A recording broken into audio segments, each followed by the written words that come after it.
Alors, le troisième TP, la contre-réaction. Alors, l'objectif de ce TP est d'étudier la contre-réaction pour des montages des amplificateurs électroniques. Alors, pour faire cette étude, il est préférable de faire une généralité sur les boucles, ce qu'on appelle la boucle ouverte et la boucle fermée d'un système. Alors, en électronique, on symbolise un système par une entrée, une sortie et un gain, de telle manière à ce que la sortie et l'entrée sont liées entre elles par un gain A0. A0 est égal à S sur E.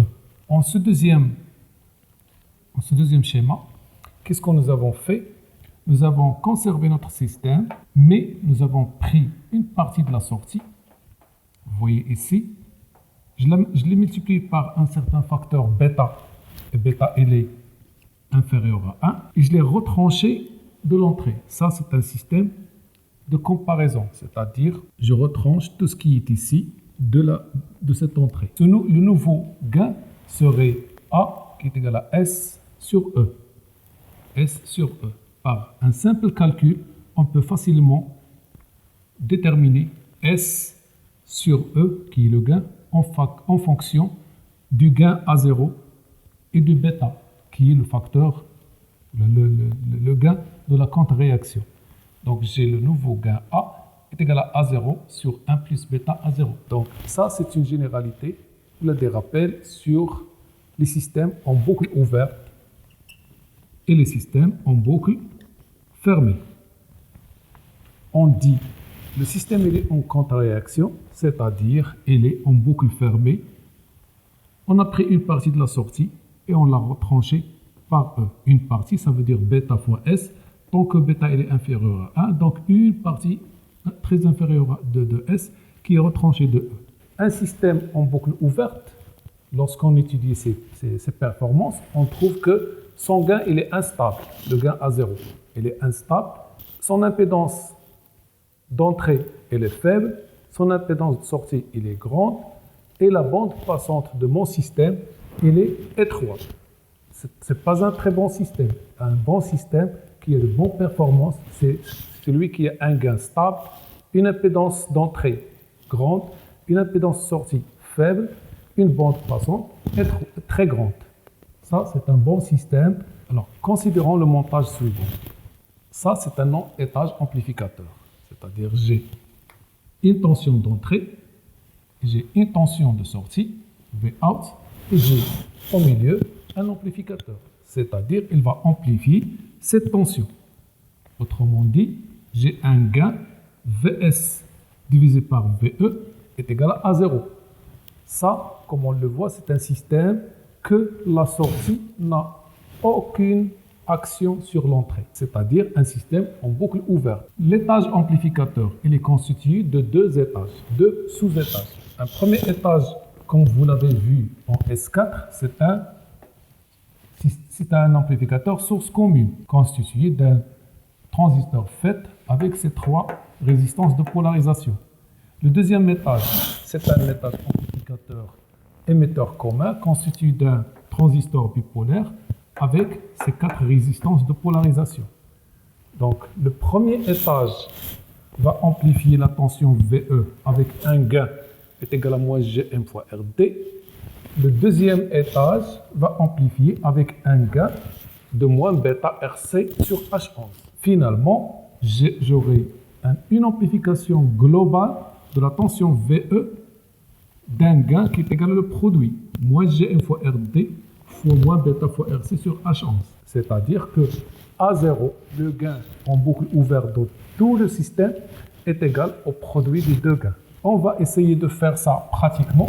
Alors, comme étude de mon système en boucle ouverte, je vais calculer la tension de mon amplificateur, la tension d'entrée et la tension de sortie.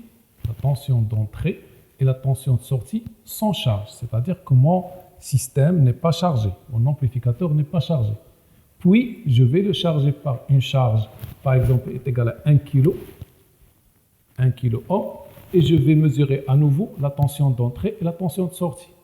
À partir de ces mesures, je peux déterminer le gain sans charge, c'est-à-dire le gain à vide, je le nomme AV, et le gain en charge. Le gain à vide, c'est la tension sans charge sur la tension de sortie sans charge sur la tension d'entrée sans charge, et le gain en charge est égal à la tension de sortie avec charge sur la tension d'entrée avec charge. Et à partir de ces paramètres-là, de ces valeurs-là, je peux déterminer la résistance R-out qui est égale à 1 moins le gain à vide sur le gain en charge fois la résistance de la charge que j'ai pris est égale à 1 kg.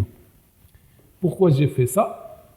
Juste pour faire apparaître la valeur de R-out, puis je vais faire les mêmes mesures mais en boucle fermée. C'est-à-dire, c'est quoi la boucle fermée? C'est quoi la contre-réaction? C'est prendre une partie de la sortie et de l'injecter vers l'entrée pour que je peux retrancher de l'entrée. Alors, le montage maintenant, il est en boucle ouverte, c'est-à-dire il n'y a aucune liaison de la sortie, la tension de sortie, avec la tension d'entrée. Faire une contre-réaction à cet amplificateur, c'est-à-dire prendre une partie de VS. J'ai ici une tension VS, je vais prendre qu'une partie. Et de la retrancher de l'entrée. Où il est l'entrée? L'entrée, c'est la tension VGS du transistor à effet de champ. Donc, si j'utilise cette résistance-là, la tension au borne de cette résistance, je sais bien qu'elle est égale à la valeur de cette résistance sur la somme. C'est-à-dire, par un diviseur de tension, j'ai pu déterminer la tension, ça. Et je vais l'injecter à ce point, à la source de transistor à effet de champ. VGS, je sais au préalable qu'elle est négative. Cette tension, elle est positive. La somme serait la différence, bien sûr. La somme d'une tension négative avec une tension positive, c'est la différence. C'est comme si j'ai ici, au lieu de VGS, j'aurais VGS moins une certaine tension qui est une partie de VS. Et comme ça, j'ai réalisé la contre-réaction. Et cette résistance devient inutile maintenant. Expérimentalement, je vais reprendre les valeurs de VE et de VS maintenant avec contre-réaction. Je vais refaire les mêmes mesures comme en boucle ouverte, maintenant en boucle fermée. Je vais mesurer la tension d'entrée et la tension de sortie sans charge, la tension d'entrée et la tension de sortie avec charge. J'aurai deux gains maintenant, un gain sans charge et un gain avec charge. Et par la même expression, je vais déterminer la nouvelle valeur de R-out, qui est égale à 1 moins le gain sans charge sur le gain avec charge fois la charge. Expérimentalement, nous allons trouver qu'une valeur trop faible par rapport à la valeur que nous avons trouvée en boucle ouverte. Donc ça, c'est un premier avantage de la contre-réaction. Parmi les avantages de la contre-réaction, c'est la bande passante. Donc la bande passante en boucle ouverte, nous avons dit qu'elle est étroite. Avec contre-réaction, ça devient plus grand. Donc comment je vais mesurer la bande passante? Avant de faire la contre-réaction, sur l'oscilloscope, je peux déterminer à quoi est égale la fréquence de coupure basse et la fréquence de coupure haute. La bande passante, c'est la différence entre les deux fréquences. La fréquence de coupure haute moins la fréquence de coupure basse. Et en contre-réaction, c'est-à-dire avec ce fil-là, je vais refaire les mêmes mesures sur l'oscilloscope pour déterminer la fréquence de coupure basse et la fréquence de coupure haute et faire la différence. Puis faire la comparaison entre les deux bandes passantes en boucle ouverte et en boucle fermée. Et on va vérifier que la contre-réaction nous a permis d'avoir une bande passante plus grande par rapport à celle sans contre-réaction.